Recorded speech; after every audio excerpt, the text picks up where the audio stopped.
ओम शांति।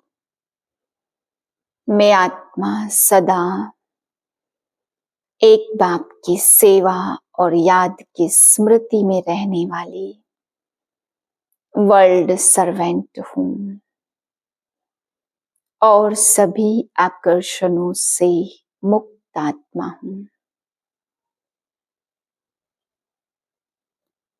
आज बाबा समझाते बच्चे जैसे सर्वेंट को सदा अपना मास्टर या सेवा याद रहती, ऐसे आप बच्चे भी वर्ल्ड सर्वेंट विश्व सेवाधारी हो, तो आपको भी बाप की याद और सेवा याद रहे।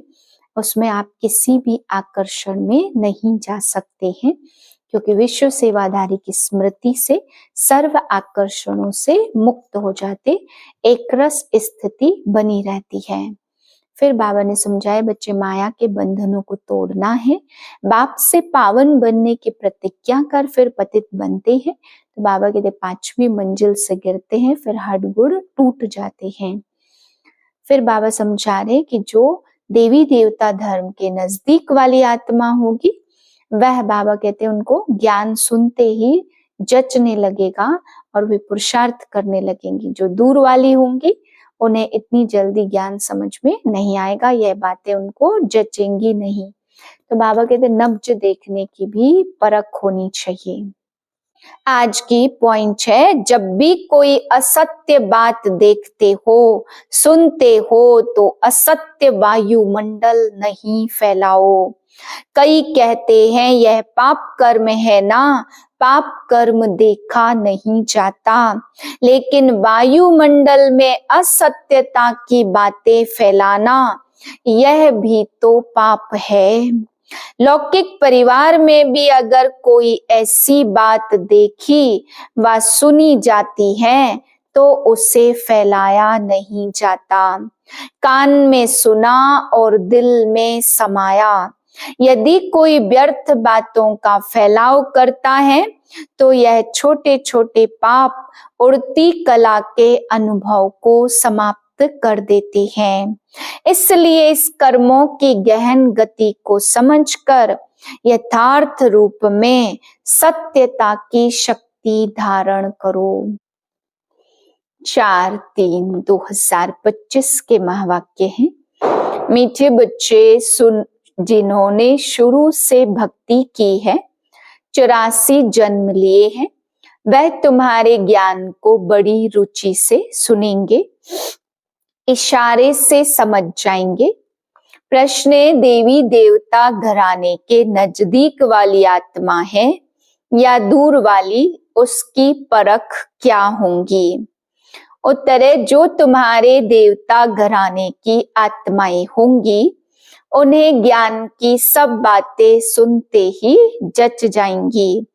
वह मूझेंगे नहीं। जितना बहुत भक्ति की होगी उतना जास्ती सुनने की कोशिश करेंगे। तो बच्चों को नब्ज देखकर सेवा करनी चाहिए। ओम शांति। रूहानी बाप बैठ रूहानी बच्चों को समझाते हैं। यह तो बच्चे समझ गए हैं, रूहानी बाप है निराकार। इस शरीर द्वारा बैठ समझाते हैं, हम आत्मा भी निराकार हैं, इस शरीर से सुनते हैं। तो अब 2 बाप इकट्ठे हैं। बच्चे जानते हैं दोनों बाबा यहाँ हैं। तीसरे बाप को जानते हो, परंतु उनसे फिर भी यह अच्छा है, इनसे फिर वह अच्छा नंबरवार है। तो इस लौकिक संबंध से निकल बाकी इन दोनों से संबंध हो जाता। बाप बैठ समझाते मनुष्यों को कैसे समझाना चाहिए। तुम्हारे पास मेला प्रदर्शनी में तो बहुत आते हैं, यह भी तुम जानते हो। 84 जन्म कोई सब तो लेते नहीं होंगे। यह कैसे पता पड़े यह 84 जन्म लेने वाला है या 10 जन्म लेने वाला है या 20 जन्म लेने वाला है? अब तुम बच्चे यह तो समझते हो कि जिसने बहुत भक्ति शुरू की होगी, शुरू से लेकर तो उनको फल भी इतना ही जल्दी और अच्छा मिलेगा। थोड़ी भक्ति की होगी और देरी से की होगी तो फल भी इतना थोड़ी देरी से मिलेगा। यह बाबा सर्विस करने वाले बच्चों के लिए समझाते हैं। बोलो तुम भारतवासी हो तो बताओ देवी देवताओं को मानते हो? भारत में इन लक्ष्मी नारायण का राज्य था। जो 84 जन्म लेने वाला होगा, शुरू से भक्ति की होगी, वह झट समझ जाएगा। बरोबर आदि सनातन देवी देवता धर्म था तो रुचि से सुनने लग पड़ेंगे। कोई तो ऐसे ही देखकर चले जाते, कुछ पूछते ही नहीं, जैसे कि बुद्धि में बैठता ही नहीं है। तो उनके लिए समझना चाहिए यह अभी तक यहाँ का नहीं है, आगे चल समझ भी लेवे। कोई का समझाने से झट कांध हिलेगा। बरोबर इस हिसाब से तो 84 जन्म ठीक हैं। अगर कहते हम कैसे समझे कि पूरे 84 जन्म लिए हैं? अच्छा 84 नहीं तो 82 देवता धर्म में तो आए होंगे ना। देखो इतना बुद्धि में जचता नहीं है तो समझो यह 84 जन्म लेने वाला नहीं है। दूर वाले कम सुनेंगे, जितना बहुत भक्ति की होंगी वह जास्ती सुनने की कोशिश करेंगे। झट समझ जाएंगे। कम समझता है तो समझो यह देरी से आने वाला है। भक्ति भी देरी से की होंगी। बहुत भक्ति करने वाला इशारे से समझ जाएगा। ड्रामा रिपीट तो होता है ना, सारा भक्ति पर मदार है। इस बाबा ने सबसे नंबर 1 भक्ति की है। कम भक्ति की होगी तो फल भी कम मिलेगा। यह सब समझने की बातें हैं। मोटी बुद्धि वाले तो धारणा कर नहीं सकेंगे। यह मेले प्रदर्शनियां तो होती रहेंगी, सब भाषाओं में निकलेंगी। सारी दुनिया को समझाना है ना। तुम हो सच्चे सच्चे पैगंबर और मैसेंजर। वह धर्म स्थापक तो कुछ भी नहीं करते, ना वह गुरु है। गुरु कहते हैं परंतु वह कोई सदगति दाता थोड़े हैं। जब वह आते तो उनकी संस्था ही नहीं तो सदगति किसकी करेंगे? गुरु वह जो सदगति दे, दुख की दुनिया से शांति धाम ले जाए।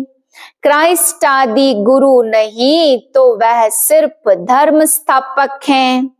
उन्हों का और कोई पोजीशन है नहीं। पोजीशन तो उन्हों का है जो पहले पहले सतो प्रधान में, फिर सतो रजो तमो में आते हैं। वह तो सिर्फ अपना धर्म स्थापन कर पुनर्जन्म लेते रहेंगे। फिर जब सबकी सतो प्रधान अवस्था होती है तो बाप आकर सबको पवित्र बनाए ले जाते हैं। पावन बना तो फिर पतित दुनिया में रह नहीं सकते। पवित्र आत्माएं चली जाएंगी मुक्ति में, फिर जीवन मुक्ति में आएंगी। कहते भी हैं वह लिबरेटर है, गाइड है, परंतु इसका भी अर्थ नहीं समझते। अर्थ समझ जाएं तो उनको जान जाएं। सतयुग में भक्ति मार्ग के अक्षर भी बंद हो जाते। यह भी ड्रामा में नूद है जो अपना अपना पार्ट बजाते रहते हैं, सदगति को एक भी पा न सके। अभी तुमको यह ज्ञान मिल रहा है। बाप भी कहते मैं कल्प कल्प कल्प के संगम युगे आता हूँ। इनको कहा जाता कल्याणकारी संगम युग। और कोई युग कल्याणकारी है नहीं। सतयुग और त्रेता के संगम का कोई महत्व नहीं है। सूर्यवंशी पास्ट हुए, फिर चंद्रवंशी राज्य चलता है, फिर चंद्रवंशी से वैश्यवंशी बनेंगे तो चंद्रवंशी पास्ट हो गए। उनके बाद क्या बने वह तो पता भी नहीं रहता। चित्र आदि रहते हैं तो समझेंगे। यह सूर्यवंशी हमारे बड़े थे, यह चंद्रवंशी हैं। वह महाराजा, वह राजा, वह बड़े धनवान थे। वह फिर भी नापास तो हुए ना। यह बातें कोई शास्त्रों आदि में नहीं है। अब बाप बैठ समझाते हैं। सभी कहते हमको लिबरेट करो, पतित से पावन बनाओ। सुख के लिए नहीं कहेंगे, क्योंकि सुख के लिए निंदा कर दी है शास्त्रों में। सब कहेंगे मन की शांति कैसे मिले। अभी तुम बच्चे समझते हो, तुमको सुख शांति दोनों मिलते हैं। जहाँ शांति है वहाँ सुख है, जहाँ अशांति है वहाँ दुख है। सतयुग में सुख शांति और यहाँ दुख अशांति। यह बाप बैठ समझाते हैं। तुमको माया रावण ने कितना तुच्छ बुद्धि बनाया है। यह भी ड्रामा बना हुआ है। बाप कहते हैं मैं भी ड्रामा के बंधन में बांधा हुआ हूँ। मेरा पार्ट भी है अभी जो बजा रहा हूँ। कहते भी है बाबा कल्प कल्प आप ही आकर भ्रष्टाचारी से श्रेष्ठाचारी बनाते हो। भ्रष्टाचारी बने हो रावण द्वारा, अब बाप आकर मनुष्य से देवता बनाते। यह जो गायन है उनका अर्थ बाप ही आकर समझाते हैं। उस अकाल तख्त पर बैठने वाले भी इसका अर्थ नहीं समझते। बाबा ने तुमको समझाया है आत्माएं अकाल मूर्त है। आत्मा का यह शरीर रूपी रथ है। इस पर अकाल अर्थात जिसको काल नहीं खाता वह आत्मा विराजमान है। सतयुग में तुमको काल नहीं खाएगा। अकाले मृत्यु कभी नहीं होगी। वह है ही अमर लोक और यह है मृत्यु लोक। अमर लोक मृत्यु लोक का भी अर्थ कोई नहीं समझते।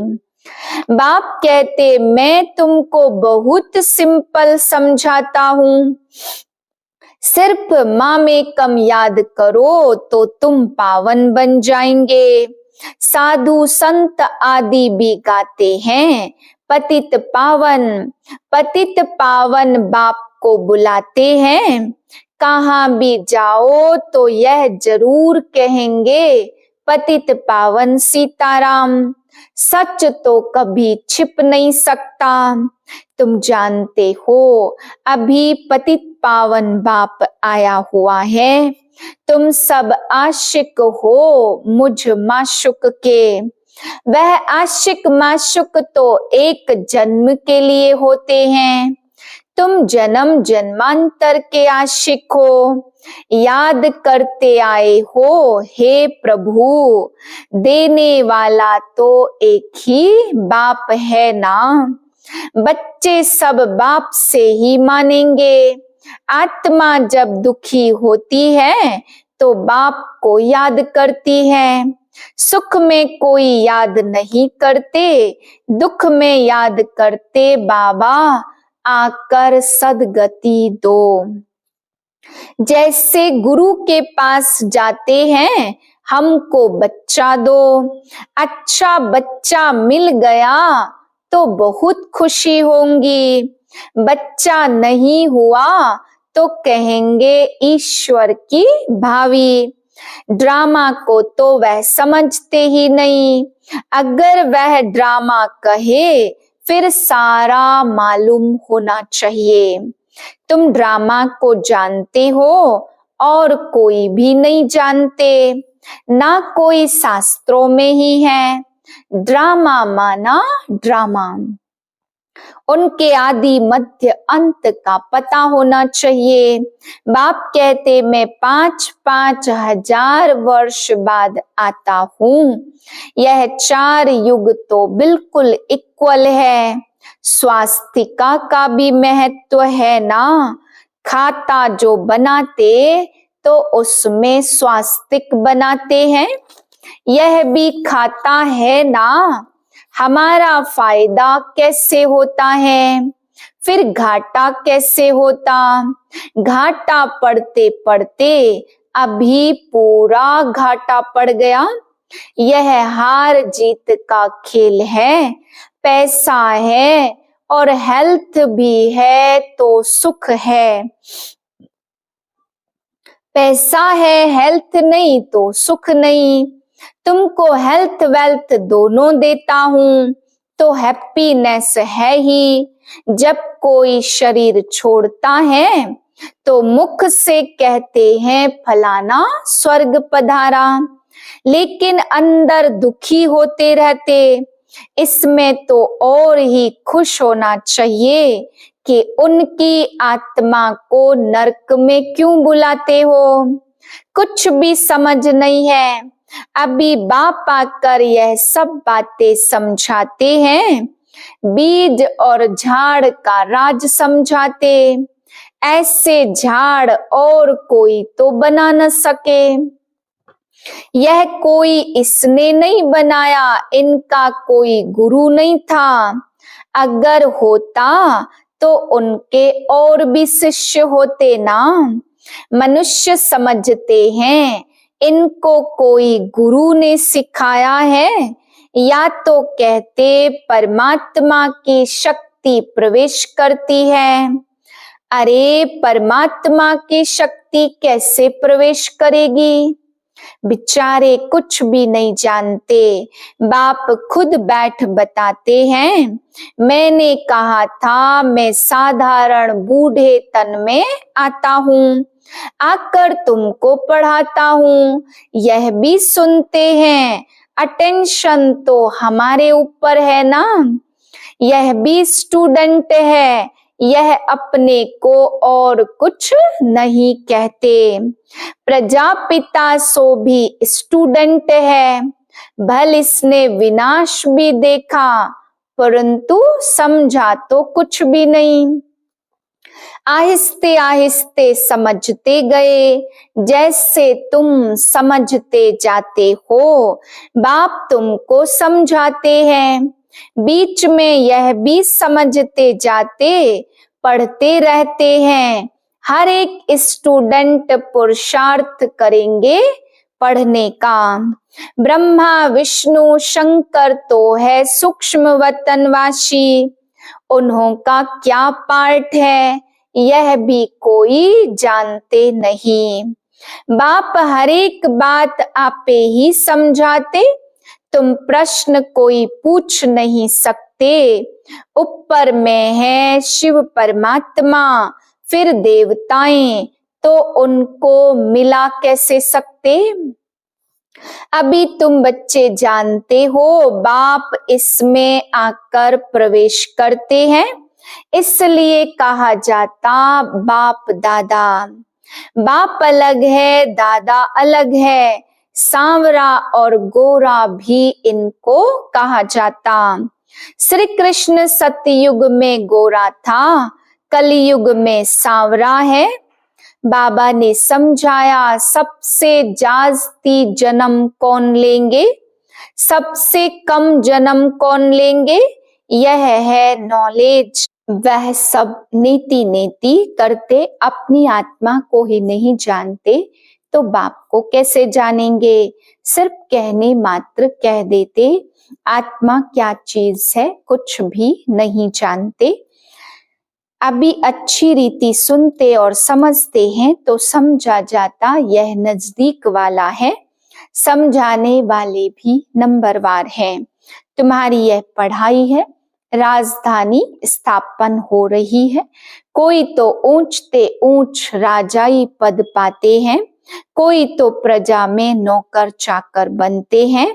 बाकी हाँ इतना है कि सतयुग में कोई दुख नहीं होता। इसको कहा जाता सुख धाम बहिष्ठ।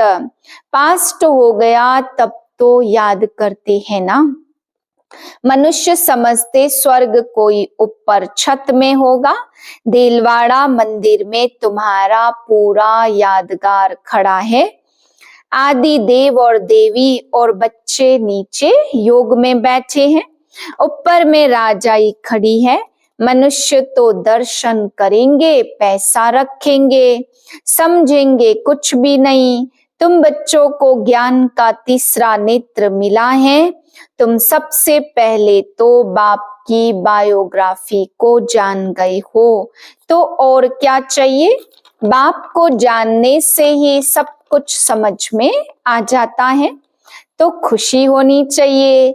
जो सर्विसेबल बच्चे हैं उनकी बुद्धि में रहेगा कि स्पिरिचुअल नॉलेज स्पिरिचुअल फादर देते हैं।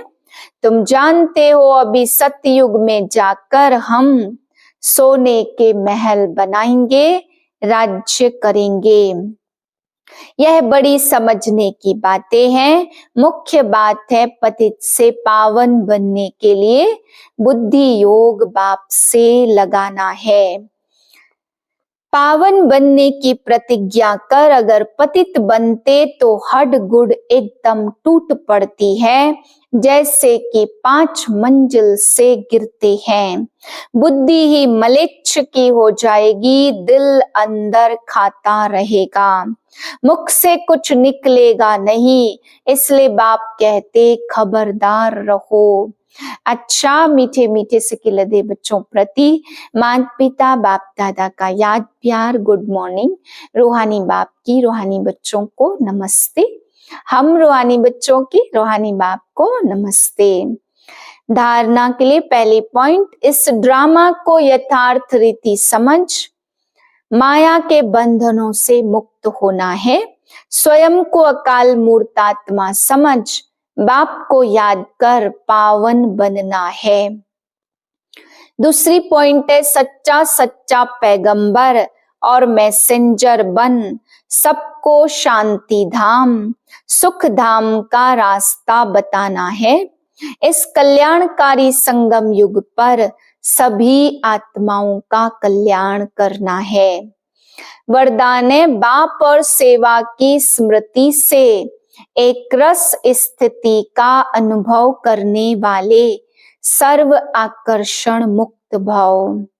जैसे सर्वेंट को सदा सेवा और मास्टर याद रहता, ऐसे वर्ल्ड सर्वेंट सच्चे सेवाधारी बच्चों को भी बाप और सेवा के सिवाय कुछ भी याद नहीं रहता। इससे ही एक रस स्थिति में रहने का अनुभव होता है। उन्हें एक बाप के रस के सिवाय सब रस नीरस लगते हैं।